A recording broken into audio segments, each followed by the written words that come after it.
pertama begini Bapak. Hmm. Kalau Bapak mengatakan berarti Allah Bapak yang di sorga itu sama dengan Allah Subhanahu wa Ta'ala, ya boleh, kan?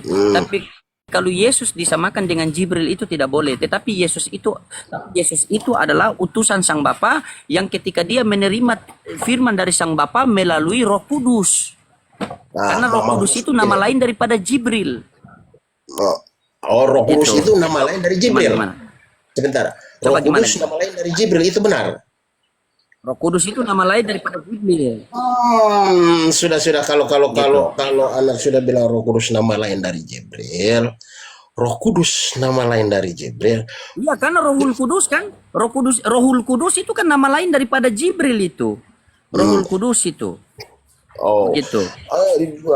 Aduh, ini kalau sampai Coba, Roh Kudus. ketika di dalam Sabar anak. di dalam Sabar. Lukas 1, Sabar, Bapak masuk dulu. Kalau anak bilang Roh Kudus itu sama dengan Jibril, ya kan? Pada konteks Matius 1 ayat 20 itu Maria, anak yang ada di dalam kandungan dari Roh Kudus. Bisakah Roh Kudus itu disetarakan dengan Jibril? Itu pada Matius 1 ayat 20 itu. oke. Di bulan ke-8, ya. Coba signal ngelek-ngelek masalahnya ini. Ini bagus pembahasannya tapi ngelek-ngelek. Ini saya yang ngelek apa Bapak Ulis yang ngelek teman-temannya? Coba teman-teman di bawah yang ngelek ini siapa? Saya apa Bapak Ulis? Wah, saya wifi non-stop. Yang ngelek ini siapa teman-teman?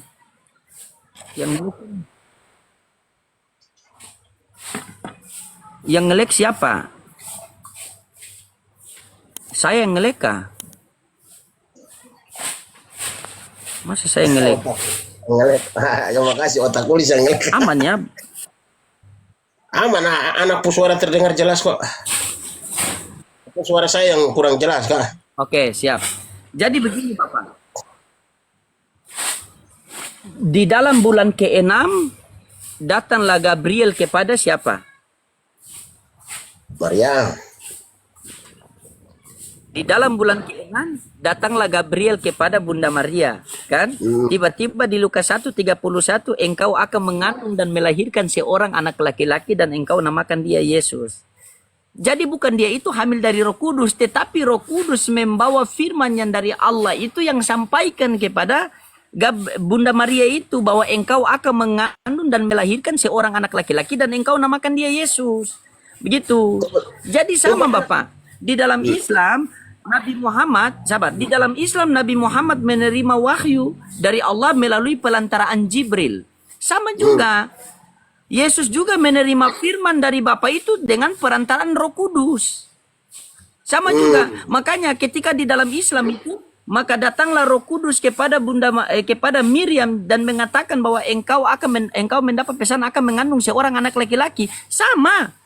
Ketika Roh Kudus datang kepada Bunda Maria dan menyampaikan, engkau akan mengandung dan melahirkan seorang anak laki-laki dan engkau namakan dia Yesus. Yang datang kepada dia siapa?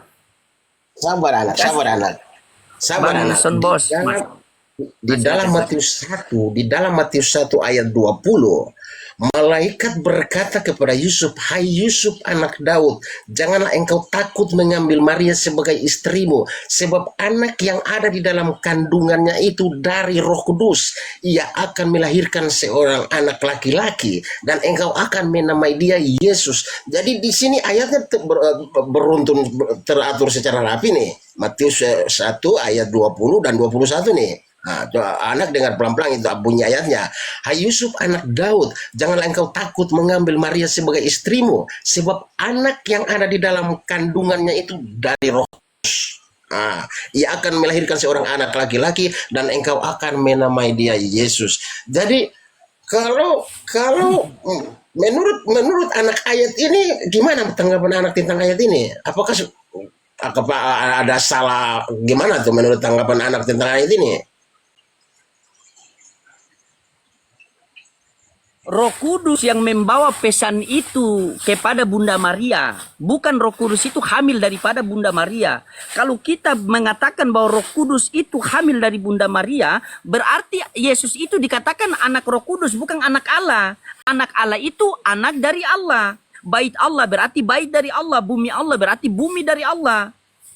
Makanya dikatakan anak Allah itu anak itu dari Allah. Makna daripada anak Allah itu adalah orang yang membawa damai. Matius 5 nomor 9. Berbahagialah orang yang membawa damai. Maka akan disebut anak-anak Allah. Nah, jadi ketika dikatakan bahwa ingat di dalam bulan ke-6 yang datang kepada Gabriel, yang datang kepada Bunda Maria siapa? Malaikat. Yang datang kepada Bunda Maria siapa? Di dalam bulan ke-6. Jibril, mereka. Gabriel. Gabriel.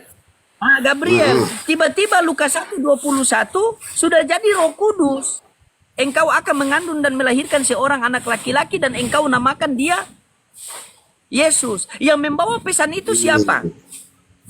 Coba. Yang membawa pesan itu siapa? Apakah pertanyaan, apakah Maria langsung mendengar dari Allah Bapa atau melalui dari malaikat? Jadi kalau kita mau hitung-hitungan, Yesus menerima firman dari Allah Bapa melalui pelantaraan Roh Kudus. Nabi Muhammad menerima firman dari Allah Subhanahu wa taala melalui pelantaraan Jibril. Karena Jibril itu nama lain adalah Rohul Kudus. Begitu. Begitu. Gabriel. Kalau di bahasa apa? Kalau bahasa Ibrani itu apa? Givril. Gabriel ya? ke Indonesia ya kan. Tuh.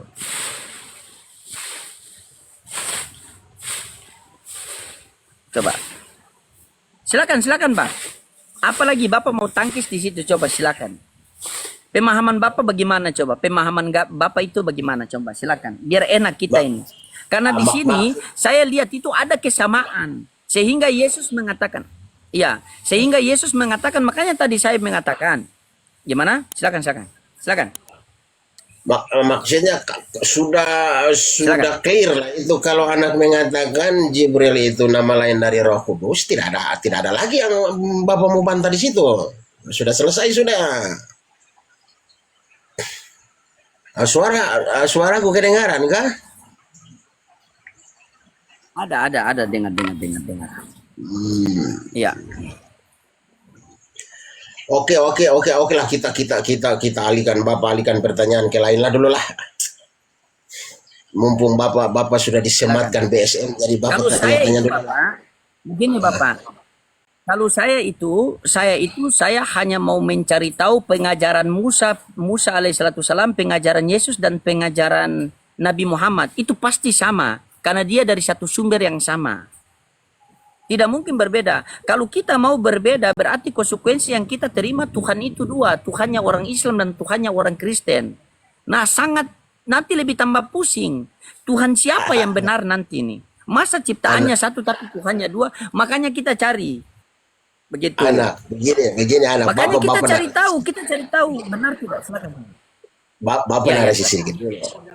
Kalau Bapak tahu Tuhan itu ada dua, Bapak sudah 2003 sudah Islam.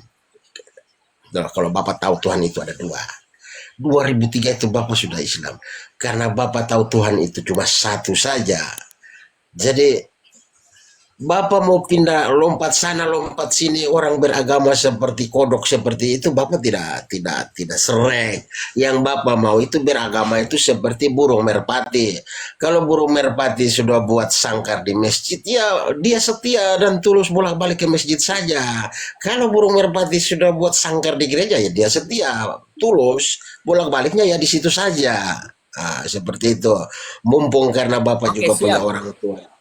Mumpung Bapak punya orang tua juga berdasarkan dari situ.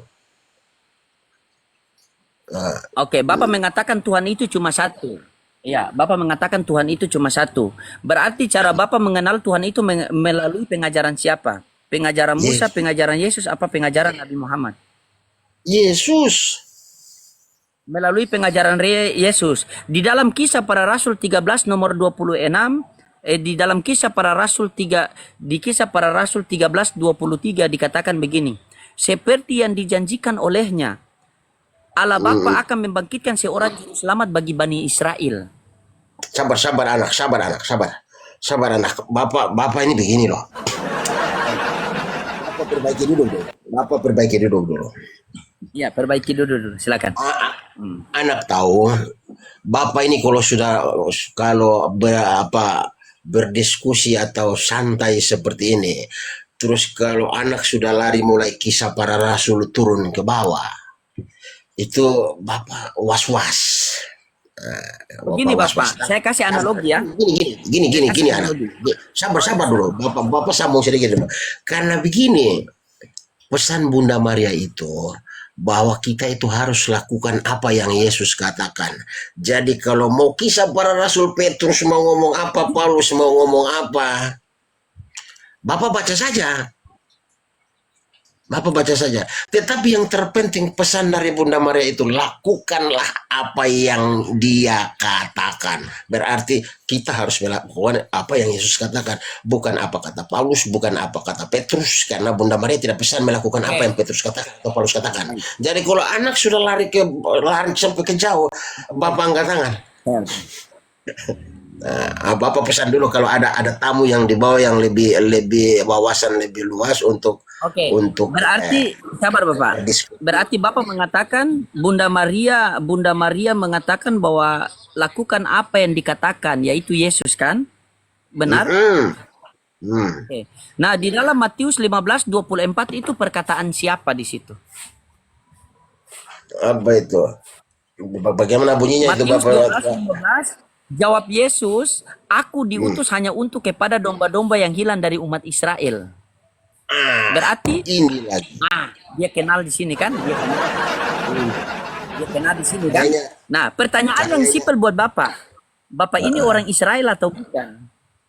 Oke, ini lagi yang harus kena ini Bapak harus putar otak ini, Bapak putar otak. Harus putar otak gitu. Putar kursi goyang sambil putar otak ini anak, kita santai saja ya. Nah. Oke, begini anak. Coba anak buka Matius 3 ayat 13. Bapak tanya di situ dulu deh.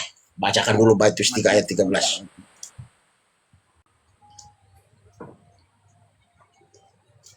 Matius 3 ayat 13. Kita baca Matius 3 ayat 13. Yohanes 3 13. Yohanes 3 ayat 13. Bukannya ini yang biasa saya bawa itu. Tidak ada seorang pun yang naik ke surga melainkan daripada dia yang turun dari surga, yaitu anak manusia. Bapak mau bertanya, apakah orang yang diutus turun dari surga itu untuk manusia ataukah untuk segolongan orang? Tidak ada seorang pun yang naik ke surga melainkan daripada dia yang turun dari surga, yaitu anak manusia. Dia diturunkan dari surga itu. Bapak bertanya berarti Yesus turun dari surga, benar? Ya, semua manusia datang dari surga, bukan cuma hanya Yesus. Makanya sekarang Bapak bertanya, apakah orang yang turun dari surga ini hanya untuk segolongan orang atau untuk seluruh bumi? Baik. Ketika saya beli handphone ini dan saya katakan kepada anak saya, dengar dulu. Saya pakai analogi baru saya masuk ke dalil. Saya beli handphone ini, saya katakan kepada anak saya, handphone ini buat ibu, khusus buat ibu. Ketika saya berikan kepada istri saya, tapi istri saya tidak terima. Tetapi tujuan saya handphone ini untuk siapa? Untuk istri saya, bukan untuk anak-anak saya. Apalagi tetangga saya, bukan. Dia mau datang dari surga, tetapi dikhususkan hanya untuk Bani Israel, bukan seluruh dunia. Hanya untuk Bani Israel. Sabar, ya. Dia dikhususkan hanya untuk Bani Israel, bukan untuk seluruh dunia. Terus kenapa Islam ini percaya? Bahkan masuk dalam 6 rukun iman Islam. Ya kami percaya kalau dia itu datang daripada Tuhan yang diutus khusus buat Bani Israel, bukan untuk seluruh dunia. Makanya Yesus selalu mengatakan, wahai kaumku, wahai Bani Israel. Kalau Rasulullah berbeda, ya ayuhan nas, wahai manusia. Anda mau bicara konteks apa di dalam Bible? Maria mengatakan ikutlah dia, ikutlah dia. Yang kita harus tahu diri bahwa Yesus ini dikhususkan untuk Bani Israel. Bapak ingat kisah seorang perempuan yang datang untuk meminta roti? Meminta agar anaknya disembuhkan? Apa kata Yesus di situ? Tidak patut Apa kata mengambil Yesus? roti Yesus, pada... sabar. Bapak yang lanjut saja. Apa kata Yesus? Tidak patut roti yang disediakan untuk anak-anak diberikan kepada anjing. Lanjut anak.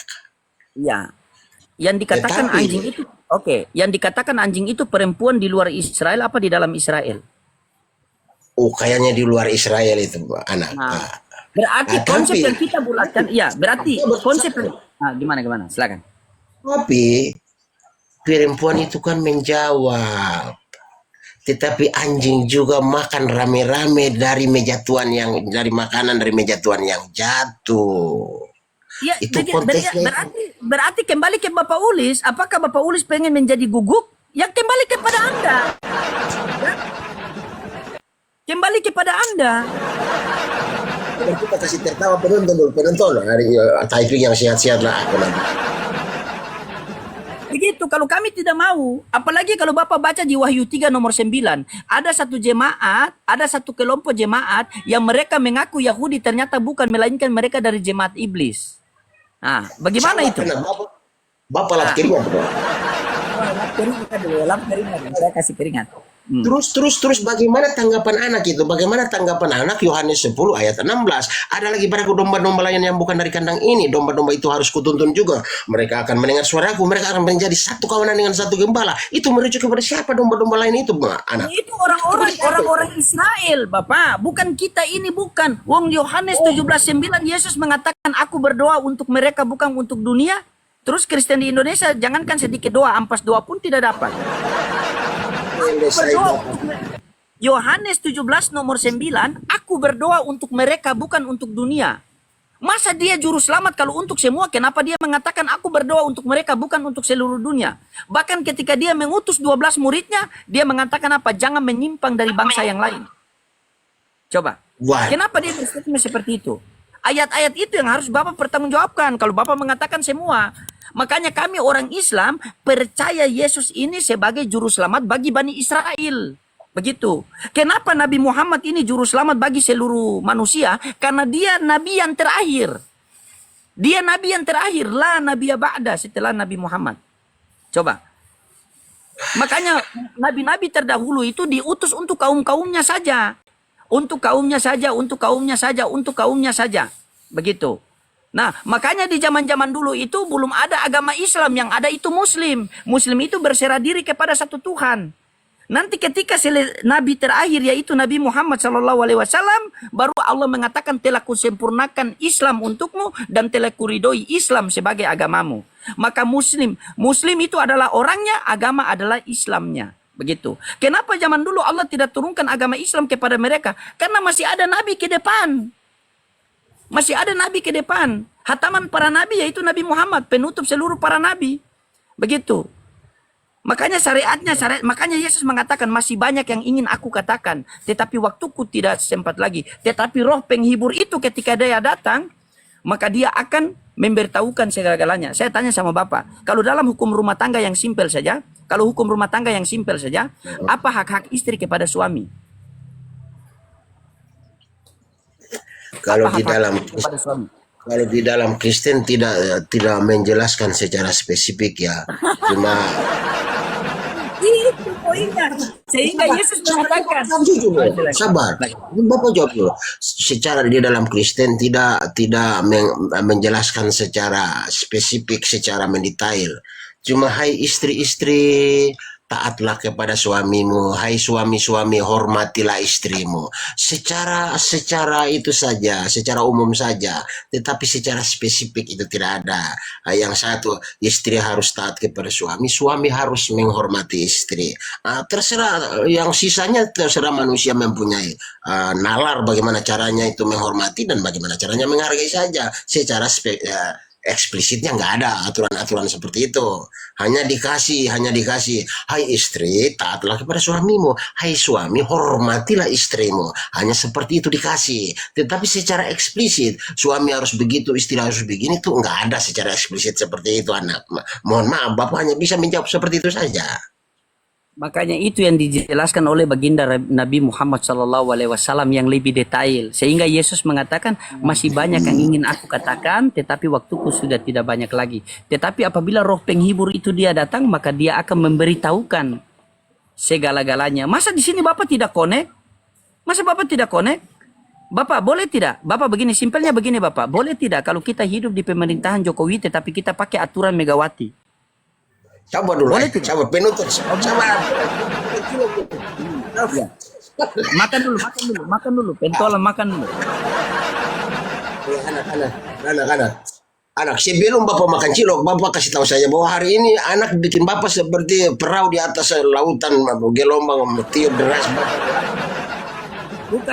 Bukan Bapak yang tergoyang, bukan ombak yang besar, tetapi Bapak punya perahu yang kecil. Bukan kata-kata saya yang besar, tetapi iman terlalu salah. Luruskan niat, luruskan iman begitu.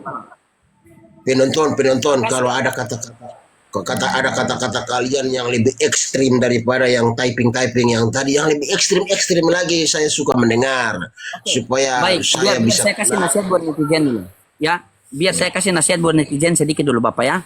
Ya, Oh iya, begini. saya makan anak nasihat Bapak makan. Siap. Begini saudaraku netizen semua ya, Pak Kiko, Pak Ulis, mereka ini Kristen yang baik. Masalah kalian mau mengatakan mereka ular beludak di sini begini, di sini begini, karena mereka belum menerima hidayah.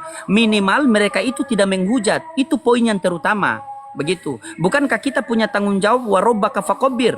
Besarkanlah nama Allah. Siapa saja, kapan saja, di mana saja orang yang kita temui, sampaikan kebesaran Allah. Coba ketika bagaimana karena hanya tepingan kita tiba-tiba mereka jadi penghujat. Saya tidak akan berikan ruang lagi di komal saya. Berarti komal kita nanti sunyi kan? Apalagi yang kita mau bahas? Karena kita sudah ada perjanjian kekal yang naik open camp dan penghujat kita tidak berikan ruang. Kalau kalian mengatakan mereka ular beludak atau apa, ya memang mereka harus ngeyel. Karena bagaimanapun mereka harus membela keimanan mereka. Kalau mereka tidak ngeyel, sudah semua mualaf. Sudah semua pasti mualaf. Kalau ngeyel, tidak apa-apa mereka ngeyel karena itu hak mereka, tetapi jangan mereka menghujat. Yang kita hindari itu penghujatan. Begitu. Yang kita hindari karena begini teman-temannya, orang dari kecil sudah didoktrin dari umur 7 tahun. Nah, ini sendok. Sampai dia umur 30 tahun dia tahu ini adalah sendok karena didoktrin dari kecil. Tiba-tiba datang Islam mengatakan itu korek. Kaget dia. Otomatis dia akan membela doktrinnya itu dari kecil. Karena mereka ini kan ada sekolah minggu. Di dalam sekolah minggu itu selalu mengajarkan Yesus adalah Tuhan. Dia rela mati untuk menebus dosa kita. Tiba-tiba kita baru bertemu 1 tahun dengan mereka, langsung kita sampaikan bahwa Yesus bukan Tuhan. Kaget mereka. Depresi otomatis ada. Begitu. Jadi kita perlahan-lahan ingat, Nabi Ibrahim alaihissalam dia menghancurkan patung-patung berhala dengan tangannya. Tetapi Nabi kita, Nabi Muhammad SAW, dia menghancurkan berhala orang tidak melalui tangannya. Tetapi dia kasih hancurkan hati orang agar orang itu sendiri yang menghancurkan berhalanya sendiri. Begitu. Ya. Memang kita tidak bisa seperti para sahabat, kita tidak bisa seperti para nabi, tetapi kita meniru-niru mereka. Barang siapa meniru-niru satu kaum, maka Allah bangkitkan ia dengan kaum itu. Begitu. Jazakumullah khairan katsiran Bang Jako. Jadi ingat, wadzakir fa inna dzikra. Ingat, tanamkan dalam hati, tugas kita hanya menyampaikan. Dia mau dengar atau tidak itu bukan urusan kita, itu urusan dia sama Allah. Karena kita satu kali saat akan ditanya, jam sekian, hari sekian, tanggal sekian, saya datangkan Bapak Ulus kepada kamu. Sudahkah kamu ceritakan kebesaranku kepada dia atau tidak? Apa yang kita mau jawab? Saya malas, ya Allah, karena dia ular beludak, sudah ulang-ulang saya sampaikan. Emang kamu yang memberikan hidayah? Yang memberikan hidayah adalah saya. Saya datangi dia ulang-ulang kepada kamu itu untuk sekalian menguji kamu. Apakah kamu tidak bosan? Sampaikan terus kepada dia. Begitu. Makanya satu ketika Rasulullah Shallallahu Alaihi Wasallam duduk dengan para sahabat, maka beliau katakan jadidu imanakum, perbarui iman kalian. Maka sahabat bertanya, kila ya Rasulullah, nukaifa jadidu imanana. Ya Rasulullah, bagaimana cara kami untuk memperbarui iman kami? Maka Rasulullah Shallallahu Alaihi Wasallam mengatakan, aksiru min qauli la ilaha illallah. Sampaikan kalimat ilaha illallah di mana saja, kapan saja, sama siapa saja orang yang kita jumpai. Kalau setiap hari cuma Pak Ulis, misalnya kalau hari ini kalau cuma saya dengan Pak Ulis di dunia ini, setiap bertemu dengan Pak Ulis otomatis saya sampaikan kalimat la ilaha illallah. Begitu, sampaikan terus, sampaikan sampai kita mati. Kalau tidak, sampaikan sampai dia mati. Karena tugas kita itu apa? Wa ma khalaqtul jinna wal insan illa liya'budu. Tidak kami ciptakan jin dan manusia hanya untuk beribadah kepadaku. Agar kita punya Islam, punya ibadah ini ada waktu. Agar kita tidak bosan menunggu waktu ibadah satu ke ibadah yang lain, maka Allah berikan kita hiburan, yaitu dengan harta, pangkat, jabatan, anak, istri. Tanamkan dalam hati bahwa ini semua hanya titipan. Ya, kalau mereka tidak tinggalkan kita, berarti kita tinggalkan mereka. Jadi kalau boleh teman-teman, kita doakan para sahabat siang seperti singa di padang gurun yang lagi mengaum, malamnya seperti anak baik menangis-nangis merengke-rengke, doa kepada dia. Pertanyaan yang sipil, ketika Paulus diskusi sama kita, adakah pernah kalian di sujud terakhir mendoakan beliau? Ya Allah, berikanlah hidayah kepada beliau. Ya Allah, berikan hidayah kepada beliau. Tiba-tiba kalian tidak berikan. Maksudnya begini, jangan sampai kita ini yang menjadi, mereka ini menjadi penghujat begitu. Bukan menggurui, tidak. Terkadang kita ini yang mengajari, mereka itu menjadi penghujat. Takutnya begitu. Kan? Syukur-syukur mereka ngeyel tidak masalah. Karena mereka punya hak membela iman mereka. Makanya mereka itu kan saya sudah bilang, kalau di gereja kan suka nyanyi putar ke kiri. Cuma enaknya Paulus ini kan dia sudah tidak ke gereja. Itu pasti cilok yang dia makan pun cilok ikan. Bukan cilok B2 kan? Karena sedikit lagi saya mau maghrib. Silakan. Buka mute, Pak. Buka mute. Apa saya mau marah? Penonton yang typing yang agak-agak ekstrim itu, saya berdoa supaya penonton sehat-sehat selalu, diberikan rezeki. Khusus yang typing yang nakal-nakal ya. Doa saya semoga sehat, diberikan rezeki. Aku ingin berceramah juga sama anak loading ini. Tadi anak sudah berceramah, Bapak juga ingin berceramah nih. Satu kisah yang Bapak sangat tertarik itu adalah kisah antara baginda Nabi Muhammad SAW dengan Abu Tholib. Begitu saking sayangnya itu baginda Nabi Muhammad dengan Abu Tholib. Tidak ada kesedihan yang sangat besar pada saat sepeninggalnya Abu Tholib. Itu kesedihannya baginda Nabi sangat besar di situ. Berkali-kali diajak untuk membaca kalimat syahadat, untuk mengucapkan itu, tetapi sampai akhir hayat itu Abu Tholib pun tidak bisa membaca itu, tidak bersyahadat, mengucapkan 2 kalimat syahadat, asyhadu alla ilaha illallah wa asyhadu anna muhammad rasulullah, itu tidak. Itu si Abu Tholib tetap meninggal dalam keadaan agamanya jahiliyahnya, ya kan begitu. Padahal dia mendukung dakwah Rasulullah ya. Jadi apabila saudara-saudara ingin memaksakan saya secara langsung harus ke situ, itu kayaknya hal yang berat, kan harus menunggu hidayah yang diberikan dari Allah Subhanahu wa taala. Seperti itu saudara-saudara. Jadi kalau bisa kita berdiskusi ini santai saja, adem saja. Kalau hidayah itu datang, dia datang step by step. Step by step, selangkah demi selangkah. Ya betul. Tapi Bapak Ulis di dalam Al-Quran dikatakan begini, Innallaha la yughayyiru ma biqaumi hatta yughayyiru ma bi anfusihim. Allah tidak akan merubah satu hambanya apabila hambanya tidak mau merubah dirinya sendiri. Apakah Paulus mau mengeraskan hati? Jangan sekat pakai pion, pakai benteng kah, pakai kuda kah.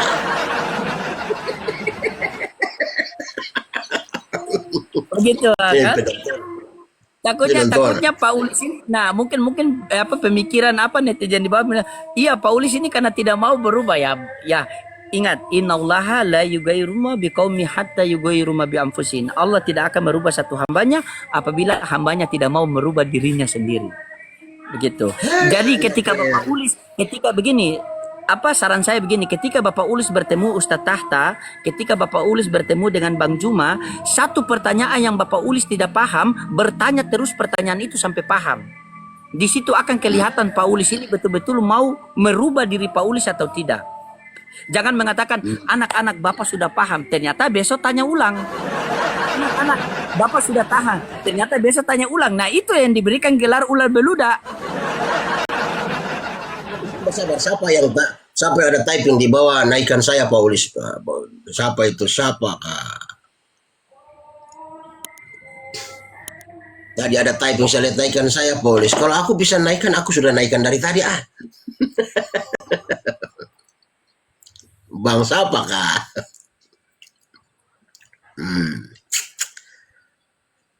Nah itu. Paman Ulis info, naikkan saya juga bisa. Itu siapa itu bang?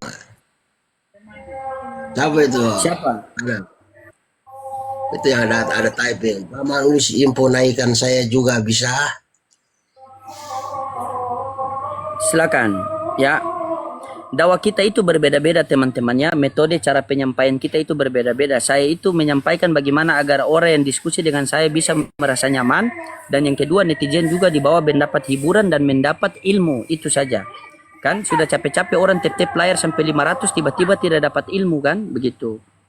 Gitu. Jadi kita doakan saja Paulis, karena cuma dua yang Allah berikan kepada Paulis. Kalau Allah tidak kembalikan dia ke fitrah, berarti Allah kembalikan dia ke rahmatullah. Cuma dua.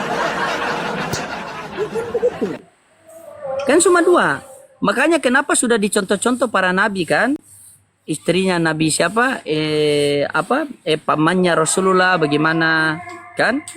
Pamannya Rasulullah bagaimana tidak mendapat hidayah. Berarti ini mau membuktikan kepada kita bahwa kita ini hanya tugas menyampaikan, bukan pemberi hidayah. Maka Paulis berdoa baik-baik. Semoga Allah berikan Paulis hidayah. Kalau Paulis Allah tidak berikan hidayah, ya sudah. Masa Paulis tiba-tiba saya mau berjalan ke surga, Paulis bilang, "Loading, tolong saya loading, saya di neraka." Saya bilang, "Siapa suruh?" Saya sampai akhir marah netizen gara-gara Paulis. Ternyata Paulis lebih memilih kan merokok.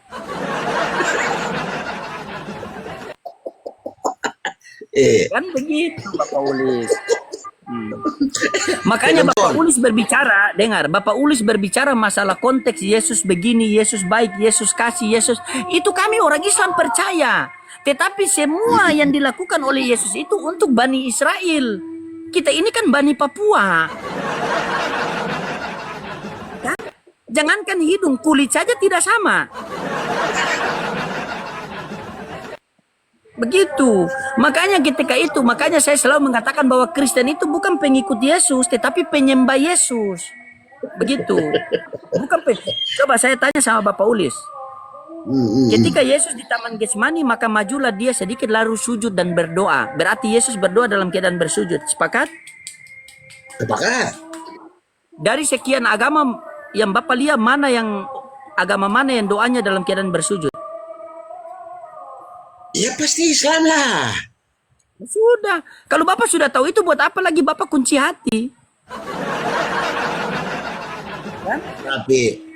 Tapi anak tidak seperti itu juga kan. Yesus juga ada kasih perumpamaan tentang pemungut cukai dan orang Samaria yang berdoa itu kan. Yang satu mengenada ke langit, yang satu hanya begini kan. Ada juga itu. Iya. Gitu, anak. Itu yang Yesus mau katakan. Masih banyak yang perlu aku sampaikan, aku ajarkan. Tetapi waktuku sudah tiba lagi. Tetapi roh penolong itu dia datang, maka dia akan kasih yang detail. Makanya di dalam Islam itu detail semua. Detail semua. Mau ditanya apa saja bisa. Begitu. Karena Allah sendiri sudah mengatakan, telah kusempurnakan Islam untukmu dan telah kuridhoi Islam sebagai agamamu. Begitu. Jadi Yesus itu ibaratnya kasih dia punya kisi-kisi, tetapi yang lebih detail itu, yaitu roh kebenaran itu dia datang. Begitu. Sekarang kalau Bapak mengatakan roh kebenaran itu bukan untuk Nabi Muhammad misalnya kan? Terus siapa roh kebenaran itu menurut Bapak ini?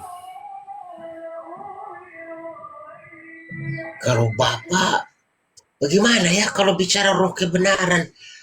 Kalau Bapak bisa menjawab secara eksplisit, yang namanya roh itu kan tidak bisa dilihat. Nah itu loh. Secara eksplisit, kalau seandainya merujuk kepada baginda Nabi, roh itu kan tidak bisa dilihat. Baginda Nabi kan dilihat. Kalau memang Bapak mau menggunakan akal. Aku akan meminta kepada Bapak seorang penolong. Oh. orang. Orang penolong yang orang itu mempunyai roh kebenaran, dalam arti dia itu tidak pernah berbohong. Begitu. Dan apa yang dia katakan, sabar. Dan apa yang dia katakan itu bukan dari dirinya sendiri, melainkan wahyu yang turun daripada Allah Subhanahu wa taala. Itu ada dalilnya itu. Oke, sudah Bapak ketemu. Sudah Bapak ketemu. Cakep. Bapak makan tahu. Kapan insyaallah. Oke, penonton. Bapak rangkai kata-kata dulu. Bapak rangkai kata-kata untuk penonton dulu ya. Memang untuk menjadi seorang public speaking bukanlah hal yang mudah. Untuk menjadi seorang public speaking, harga diri harus diletakkan di bawah telapak kaki orang. Karena kita akan dihujani dengan kebencian, hinaan. Tetapi itu anggaplah sebagai api memurnikan kita di dalam kehidupan kita. Jangan engkau membalas cepat ataupun kepada mereka yang suka menghujat dan menyampaikan segala macam hinaan kepada kita.